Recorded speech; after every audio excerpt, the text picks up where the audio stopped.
जिसकी विचारधारा अमर रहती है, जिस व्यक्ति की विचारधारा, जिस महापुरुष की विचारधारा जिंदा नहीं रहते, वो महापुरुष जिंदा नहीं रहते।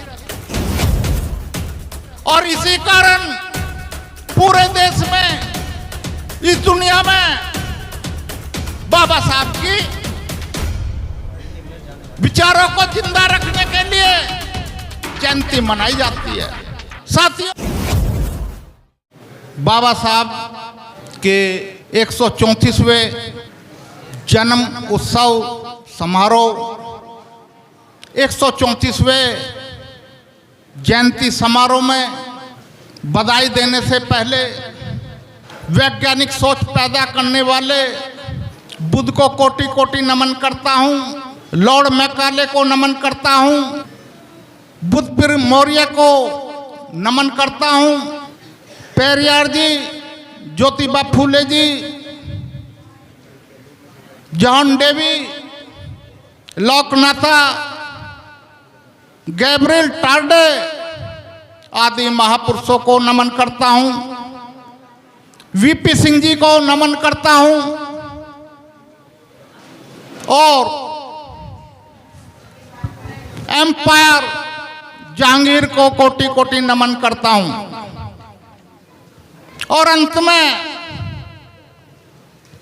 उस महामानव जिसकी जयंती आज हम मना रहे हैं, उनके विषय में बहुत कुछ पूर्व वक्ताओं ने खास तौर से बनते कर्णकर्णी जी सब कुछ बता दिया है, ज्यादा कुछ कहने के लिए नहीं बचा है।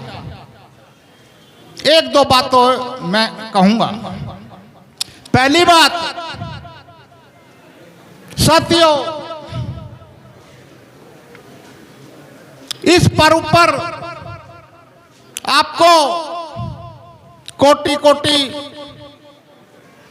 बधाई देता हूं और विशेष तौर से भंते कर्णाकरण जी को और इस समारोह की आयोजक समिति विशेष रूप से वीपी सिंह जी और इनकी टीम को इसलिए इस पर्व पर बधाई देता हूं क्योंकि इनके संघर्षों ने आज ये जयंती जो हम मना रहे हैं, उस संघर्ष में इनकी जीत हुई है। इस कहानी का आपको पिछले साल जब मुझे पता चला कि नोएडा अथॉरिटी ने नोटिस भेजा है, कुछ पैसा रहा होगा, उसी के लिए मैंने बधाई दी है। साथियों, आज जो मैंने बात कही 134वीं जयंती, मैंने देखा 95% लोगों ने पोस्टर बैनर पर 133वीं जयंती लिखी है। और जब मैंने इसको कैलकुलेट किया, गूगल पे खोजा और अपने मैथमेटिक्स से निकाला तो 134वां वो निकल के आता है। और जन्मदिन, जयंती, एनिवर्सरी, वर्षगांठ, इनमें अध्ययन करने से पता चलता है मनुष्य ऊपर जाने के बाद जब उनका जन्म उत्सव मनाया जाता है उसको जयंती कहते हैं। और जब आदमी धरती पर रहता है, जब जन्मदिन मनाते हैं, उसको जन्मदिन के नाम दिया गया। साथियों, मैंने ये बात क्यों कही?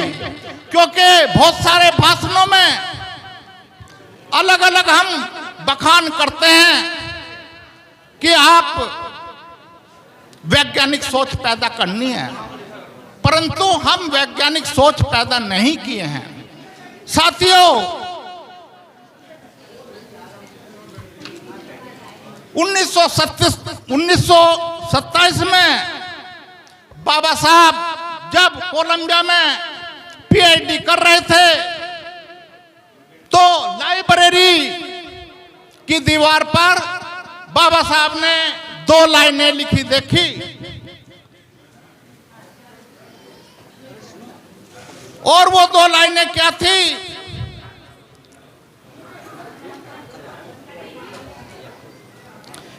कि आम आदमी पैदा होता है और मरता है, लेकिन महापुरुष पैदा होता है और वो नहीं मरता, मरता नहीं है। जब बाबा साहब ने ये दो लाइनें लिखी देखी, अब क्योंकि बाबा साहब वैज्ञानिक सोच के बहुत धनी थे, तो उन्होंने उस दूसरी लाइन को काट दिया।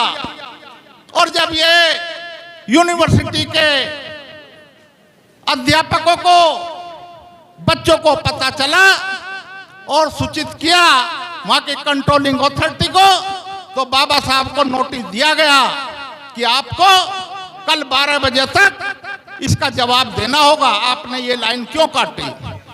तब बाबा साहब ने कहा कि पहली लाइन से मैं सहमत हूं, दूसरी लाइन से मैं सहमत नहीं हूं। महापुरुष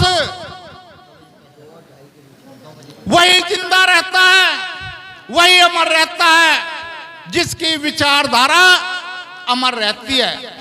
जिस व्यक्ति की विचारधारा, जिस महापुरुष की विचारधारा जिंदा नहीं रहती, वो महापुरुष जिंदा नहीं रहते।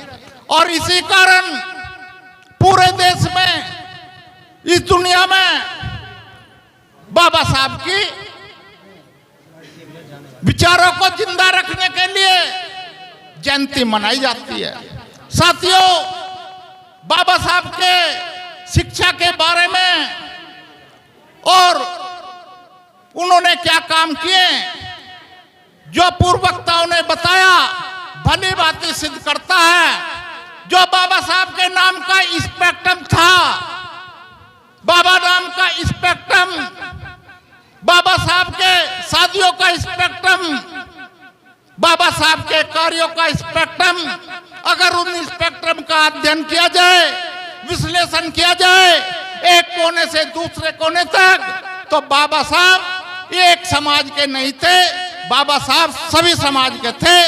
फॉर एग्जाम्पल, नाम बाबा साहब का दलित जो नाम मिला, भीमराव भीमराव, और अंत में जो कृष्णदेव जो शिक्षक ब्राह्मण था, अंबेडकर टाइटल दिया।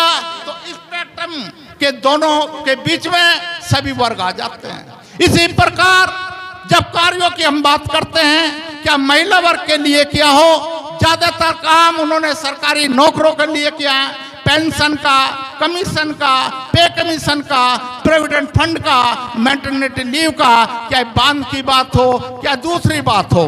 तो साथियों, इतना सारा, इतना बड़ा विजन आज तक मैंने दुनिया में किसी महापुरुष का नहीं देखा जो विजन बाबा साहब का था। इतने बड़े फिलोसोफर थे, आज तक उनके बराबर कोई फिलोसोफर भी नहीं हुआ है। साथियों, जब हम कानून की बात करें तो उनका एक उदाहरण मिलता है। जब पहले फांसी दी जाती थी तो वर्ड लिखा जाता था टू बी हैंग। बाबा साहब के पास जब केस आया और अध्ययन किया तो बाबा साहब के एक वर्ड नहीं, उस बेस ने ये उस फांसी पे जो आदमी लटकने वाला था उसको बचा लिया। जज साहब से कहा कि नहीं, आपने हैंग करने का ऑर्डर दिया है और ये आदमी मरना नहीं चाहिए। तब उसमें हैंग टिल डेथ उसमें लिखना शुरू हुआ। साथियों, ये मैं क्यों कह रहा हूं, क्योंकि ज्ञान और विज्ञान का जो फासला है, आपके पास, सबके पास ऐसा कोई व्यक्ति नहीं है जिसके पास कोई ना कोई ज्ञान ना हो, परंतु कमी कहाँ है, वो ज्ञान आपको विज्ञान के फिल्टर से गुजार करके ग्रहण करना होगा। तो वैज्ञानिक सोच आपको डेवलप करनी होगी। और इसी कारण से हम देवी देवताओं को पूजते हैं। क्यों? क्योंकि हम शिव जी का इतिहास नहीं पढ़ते, पार्वती का नहीं पढ़ते, सरस्वती का नहीं पढ़ते और अन्य देवता का नहीं पढ़ते।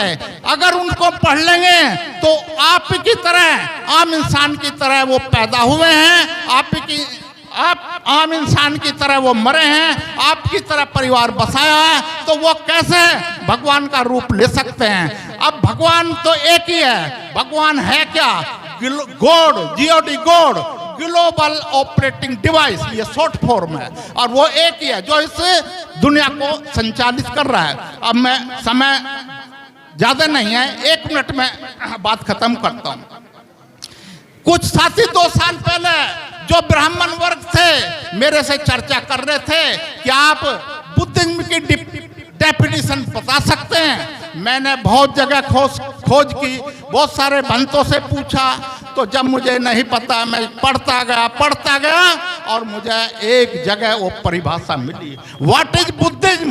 Buddhism is not a pencil, Buddhism is not a तिरसरान, Buddhism is a science to examine the truth of a thing और matter. Buddhism is a science to examine the truth of a thing और matter. This is Buddhism. क्योंकि बुद्ध अपने जीवन में क्या करते रहे? बुद्ध क्या करते? हर चीज का एग्जामिनेशन करते रहे, उसकी सच्चाई जानने का उनका सबसे बड़ा कर्तव्य था, धर्म था, और वही बात कही। तीसरी बात कहता हूं, जो बाबा साहब की विचारधारा थी, लाज means liberty, equality and fraternity and justice, ये संविधान के प्रेम्बल में लिखी है। और ऐसा कोई धर्म नहीं दुनिया में जो इस विचारधारा पे ना चलता हो, ना मानता हो। और ऐसे इसी प्रकार जितनी पॉलिटिकल पार्टी हैं, वो पॉलिटिकल पार्टी जब तक रजिस्टर्ड इलेक्शन कमीशन द्वारा नहीं होंगी, जब तक इस विचारधारा को नहीं डालेंगी, आप पढ़कर देख लेना। तीसरी बात आती है, इसी के लिए संविधान खत्म हो रहा है। बाबा साहब ने जब संविधान लिखा तो उसमें अमेंडमेंट का प्रोविजन दिया। ऐसा कोई कानून नहीं, पार्लियामेंट के पास कोई शक्ति नहीं जो बाबा साहब के संविधान को खत्म कर दे। अगर संविधान को खत्म करना होगा तो पार्लियामेंट को कॉन्स्टिट्यूएंट असेंबली बनानी पड़ेगी, और कॉन्स्टिट्यूएंट असेंबली जब बनेगी तो अलग अलग जो सदस्य चुन के आएंगे उसे हमें ध्यान में रख करके चुनना होगा। ऐसा नहीं कि आपने किसी और उद्देश्य से एक MP बनाया और आपका संविधान वो खत्म कर दे। संविधान आसानी से खत्म नहीं हो सकता साथियों। इसके लिए अब रिजर्व सीट की बात आती है। मैंने जब ध्यान दिया, जज साहब बैठे हैं, बहुत जजों से पूछा और उनसे मैंने कहा कि एक मिनट, जब मैंने ये बात ध्यान दी पढ़ने के बाद कि रिजर्व सीट पे पॉलिटिकल पार्टी के पास कौन सा अधिकार है जो रिजर्व सीट पे अपना कैंडिडेट उतारती है। मैंने RTI लगाई, कोई जवाब नहीं। तो ये एक मुद्दा है, इसके लिए मैं PIL तैयार कर रहा हूं और डालूंगा कि जितनी पॉलिटिकल पार्टी है इन पर रोक लगाई जाए। मेरे लोग इंडिपेंडेंट जीत कर जाएंगे और अपना नेता चुनेंगे और उस हिसाब से काम करेंगे। वंस अगेन सबको बधाई देता हूं और धन्यवाद। नमो बुद्धाय, जय हिंद।